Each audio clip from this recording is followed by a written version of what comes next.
Did you know that some seemingly harmless everyday habits could actually be accelerating the aging process? The truth is, many habits that once helped us stay productive or feel secure can silently impact our health, mental clarity, and independence as we grow older. However, these issues are rarely discussed.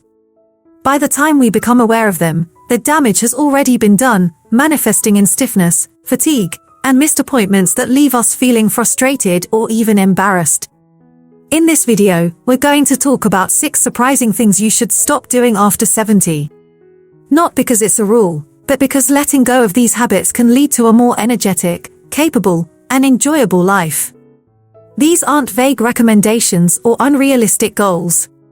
They are habits many older individuals fall into unknowingly, and changing them now could help you feel more like your true self. Stay tuned until the end, as you'll not only recognize a few of these habits in your own life, but also learn simple strategies to turn things around starting today. Before we start, we ask you to like the video and leave a comment to help the channel grow. Subscribe and activate the notification bell to stay updated on our content. Now, let's begin. Number 1. Avoiding strength-based movements. A major mistake many people make after 70 is thinking it's safer to slow down and do less. It may seem logical. Your joints might be more achy than before, your balance might feel different, and even lifting something heavier than a grocery bag might seem intimidating. Many older adults stop using their muscles altogether, assuming that resting will protect them. But in truth, avoiding strength-based exercises is one of the quickest ways to lose independence, mobility, and the ability to live life on your own terms. Muscles don't just keep you strong, they help you stay alive. After 70, muscle loss, or sarcopenia, starts to speed up unless we take action to preserve it. This isn't about lifting heavy weights or training like a bodybuilder. It's about keeping the muscles you already have engaged. Even small amounts of resistance, such as bodyweight exercises, like dumbbells, or resistance bands, can make a significant difference. The key is consistency and purpose. Every time you take a step, stand up without assistance, carry a bag, or reach for something on a shelf, your muscles are working to make it possible. Let me tell you about George. He's 82 and used to avoid most physical activity after a minor fall. A few years ago, he was afraid to push himself, fearing another injury. So, he stuck to the recliner, short walks, and his usual routines. However, after visiting a physical therapist, he realized that inactivity was causing more harm than movement ever could. He started with 5-minute strength routines. Nothing complicated, just standing from a chair without using his hands, lifting soup cans, and practicing balance by standing on one leg near the kitchen counter. Within 2 months, his legs felt steadier, and his confidence grew. There's something powerful about using your body with intention. It's not only about mobility, it's about dignity. It's about knowing you can get out of bed without fear, walk through a store without needing a cart for support, or play with your grandchild on the floor and know you can get back up. Strength gives you that. And it doesn't require hours a day. Just a few simple, repeated movements can help rebuild what time has worn down. The reason many people don't talk about this is that strength loss happens quietly. It doesn't hurt, at least not immediately. But you'll notice it in the small things, getting winded faster, struggling with stairs, or needing to use your arms to help you stand. The sooner you notice it, the sooner you can reverse it. It's never too late, and you don't need fancy equipment. You just need to decide that staying strong matters more than staying still. Number 2, eating the same way you did in your 40s. One of the biggest challenges many people face after 70 is the belief that they can keep eating the same way they always have, same portion sizes, same times, same comfort foods. It feels familiar and easy. For a long time, it may have worked well, but your body isn't operating like it did 30 years ago. Your metabolism has slowed, your digestion might not be as efficient, and your nutritional needs have shifted. However, many people continue eating out of habit rather than actual hunger. This quiet mistake can lead to weight gain, sluggishness, and even blood sugar issues that develop unnoticed. The reality is, after 70, every meal counts more than ever. Your body no longer requires as much food, but it does need more of the right kinds of food, nutrient-dense, easy-to-digest options that support your bones, brain, and energy levels. This means fewer large portions of fatty meats, starchy carbs, and processed snacks, and more smaller, balanced meals filled with fiber-rich vegetables, lean proteins, healthy fats, and water-filled fruits. It's not about restricting yourself. It's about eating in a way that supports your body today, not how it worked 30 years ago. Let me share a story about Helen. She's 75 and never really thought much about what she ate, 3 large meals a day, just as she always had. But she started noticing some changes. After dinner, she felt bloated, her energy dropped in the afternoons, and her pants no longer fit like they used to. Her doctor didn't criticize her, he just suggested she try something different, slightly smaller portions, more vegetables, and paying attention to when she actually felt full. Within a month, she not only felt lighter but also clearer, her sleep improved, and her mood lifted in ways she hadn't expected. This isn't about dieting, it's about making adjustments. Just like you wouldn't wear the same shoes you wore in your 30s, your body doesn't benefit from the same eating habits either. With age comes wisdom, and that includes wisdom about food. Eating less isn't about deprivation, it's about efficiency. It's about giving your body what it needs and letting go of what only weighs it down. When your meals are balanced and intentional, your body responds with more energy, sharper thinking, and better moods. And here's something that often goes unsaid, it's perfectly fine to create new eating habits at this stage of life. In fact, it shows self-respect.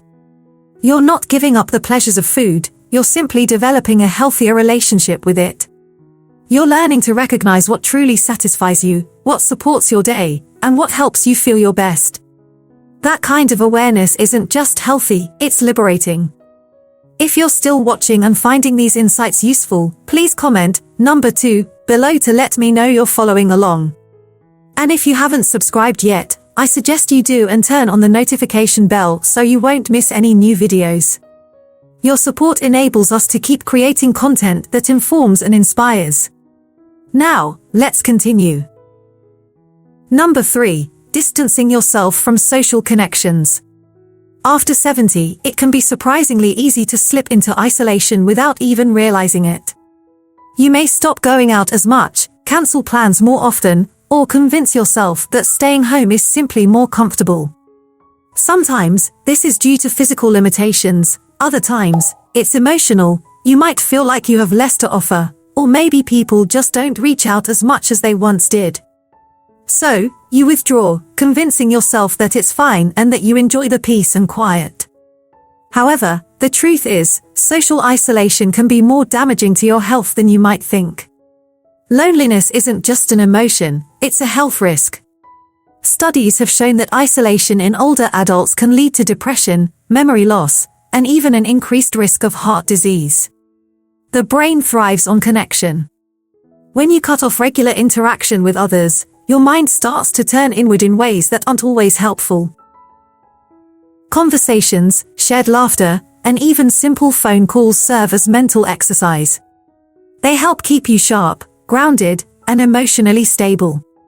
Perhaps most importantly, they remind you that you still matter. Let me share a story about Sylvia. She's 80 and had gradually stopped seeing her friends. After her husband passed away, she told herself she needed time to grieve, but months turned into years. Her memory became foggy, her days started blending together, and her motivation dwindled. Her daughter suggested she try attending a weekly senior yoga class just to get out of the house. Sylvia was hesitant at first, but she went.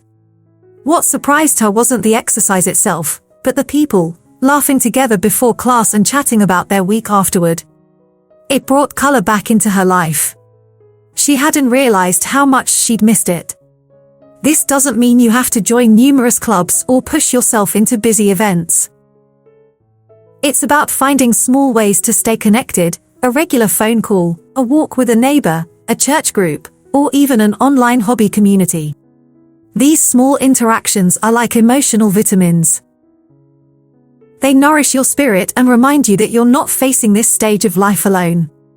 The more connected you feel, the stronger your body and mind become. The tricky part is that withdrawing from others can feel safe.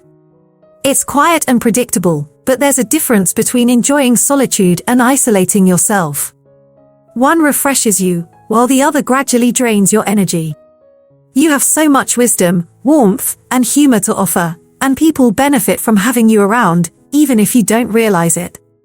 When you reach out to others, you're not just helping yourself, you're also reminding someone else that they're not alone. Number 4, ignoring small health symptoms. One of the most dangerous habits that can sneak up after 70 is dismissing minor health symptoms because they seem insignificant or familiar. A little dizziness here, a touch of chest discomfort there, or some extra tiredness in the afternoon, you tell yourself it's just part of aging. You don't want to make a big deal out of it, and you don't want to be a burden. Plus, you're tired of sitting in doctors' offices, so you ignore the issue. But overlooking small symptoms can be a serious mistake, especially later in life, when early detection can mean the difference between a quick fix and a more severe problem.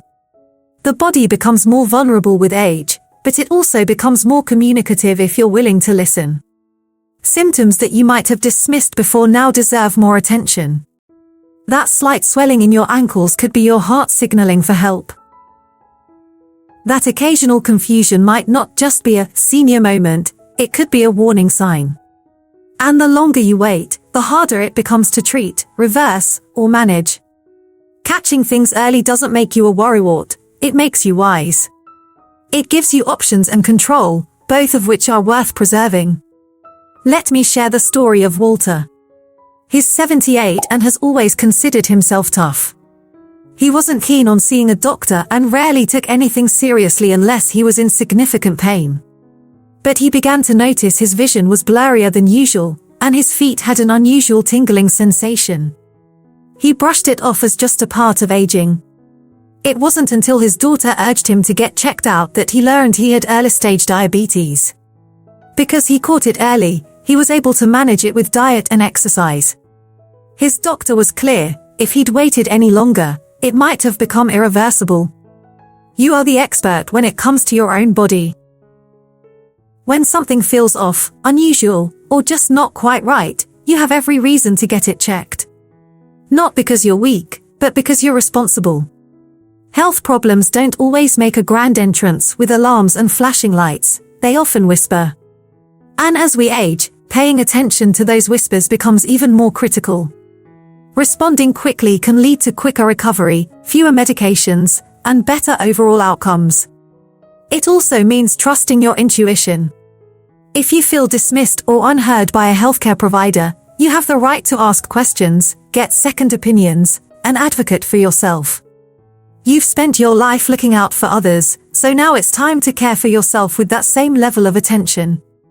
No one else lives in your body, no one else knows how it truly feels. If something doesn't feel right, don't hesitate to speak up. If you're still watching and finding these insights helpful, please comment, number 4, below to let me know you're following along. And if you haven't subscribed yet, I encourage you to do so and turn on the bell to stay updated with our latest videos. Your support helps us keep creating valuable content to inform and inspire you. Now, let's move on. Number 5, relying on memory instead of writing things down. After 70, one of the most common yet often overlooked habits is relying too much on memory. You've always been able to remember birthdays, appointments, medications, and when to take them. For most of your life, this worked just fine. So, you continue doing it, reciting your daily plans in your head, reminding yourself to call someone later, or trying to track your medications without writing anything down. But here's the subtle danger. Memory isn't as reliable as it once was. Depending solely on it can lead to small mistakes that end up having serious consequences. Forgetting an appointment is one thing, but forgetting whether you already took your medication is another. It happens more often than people admit. You might accidentally double a dose or skip one entirely, thinking you already took it.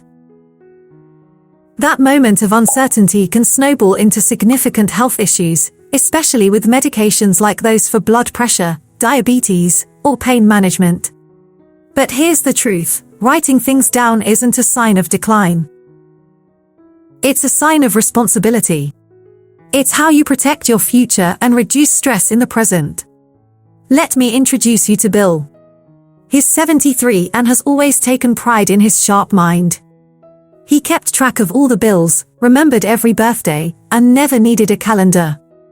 But after missing a specialist appointment and accidentally skipping his morning dose twice in 1 week, he realized something had shifted. At first, he felt embarrassed, as though he were admitting weakness. However, after adopting a simple notebook system and setting phone reminders, he found that not only was he remembering more, but he was also worrying less. He said it felt like he had relieved himself of a burden he'd been quietly carrying for years. Our brains do far more than we often give them credit for. And after decades of life experience, it's natural for short-term memory to slow down. That doesn't mean you're failing, it simply means your system needs some support. Writing things down, keeping a calendar on the fridge, using a pill organizer, or setting up a few phone reminders isn't about being forgetful. It's about setting yourself up for success and eliminating the need to leave anything to chance. What often surprises people is how freeing it feels to take thoughts out of your head and place them somewhere visible. It clears up mental space, lowers anxiety, and boosts confidence. You stop second-guessing yourself and repeating the same mental lists over and over. Instead, you trust the systems you've created, and your mind can finally find some rest. Number 6. Resisting technology altogether. One of the most limiting habits people over 70 often adopt, sometimes without realizing it, is completely shutting themselves off from technology. Maybe it feels overwhelming, maybe you've tried it before and got frustrated, or maybe you've convinced yourself that it's just not for you. You might say things like, "I don't need all that stuff," or "I'm too old to learn," or "I've been fine without it." While these statements might seem true in the moment, they subtly create a barrier between you and tools that could actually make your life easier, safer, and more connected. Technology doesn't have to mean diving into social media or buying the latest gadgets. It can be as simple as learning how to send a text, using a voice assistant to set reminders, or checking your health records online. These tools aren't just fads, they're lifelines. They help you manage your medications, stay in touch with family, get assistance in emergencies, and access information within seconds. By avoiding technology altogether, you're not avoiding stress, you're only increasing your reliance on others. Let me tell you about Louise. She's 79 and used to call her daughter every time she needed to confirm her appointment times or check her prescription refills. Her daughter always helped with love, but Louise began to feel more and more dependent. One day, her grandson showed her how to use the calendar and reminders app on her phone and how to check her pharmacy's website for refills. It wasn't easy at first. There were some hiccups, questions, and moments of doubt. But after a few weeks, she found herself doing things independently that used to require multiple phone calls. And for the first time in a long while, she felt something she hadn't felt before: capable. That's what this is truly about, not mastering every new device but regaining your independence. Small victories with technology add up quickly: checking the weather, reading messages, receiving health alerts, or even attending a virtual class. These simple actions show you that you can adapt, grow, and stay connected to the world. You don't need to be a tech expert. You just need curiosity and a patient guide to show you the ropes. And if you've ever felt embarrassed about not knowing how to use something, let that go. Everyone starts somewhere. No one expects you to know everything instantly, but giving yourself a chance to try is what counts the most. Technology is not the enemy of aging, it's a powerful ally. And the more open you are to it, the more opportunities you open for yourself. If you're still watching and finding these insights helpful, please comment number 6 below to let me know you're here. And if you haven't subscribed yet, I encourage you to do so and turn on the bell so you don't miss any future videos. Your support helps us continue creating valuable content to inform and inspire you. Now, let's move forward. Final thoughts as we wrap up this video. Take a moment to reflect on what we've discussed. Which of these habits resonate with you? Which ones surprised you? After 70, the rules change, but no one hands you a new playbook. That's why it's so easy to fall into routines that feel comfortable but gradually undermine your health, independence, and peace of mind. However, here's the truth: it's never too late to change course. You don't need to completely transform your life overnight. Simply recognizing these 6 pitfalls and being open to taking one small step away from them can bring you greater clarity, more energy, and increased confidence. Whether it's moving your body a little more each day, adjusting your meals to meet your current needs, or asking someone to guide you through a new phone, you're not falling behind, you're learning to move forward with purpose. Aging doesn't mean stepping back. It means rising with the wisdom you've gained and using it to make the rest of your life lighter, stronger, and more joyful. These habits may seem small, but every decision you make in favor of your health is a statement that you still matter, that your time still matters, and that the best parts of your life are still unfolding. Thank you for joining us today. We'd love to hear from you. Leave a comment below and share one thing you learned today and how you plan to apply it in your life. Your thoughts are important to us, so don't hesitate to share them. Reading your comments gives us great motivation and encouragement. If you enjoyed this video and found it helpful, please like, subscribe, and share. Your support helps us keep creating valuable content to inform and inspire you. Thanks for watching, and we look forward to seeing you in the next video.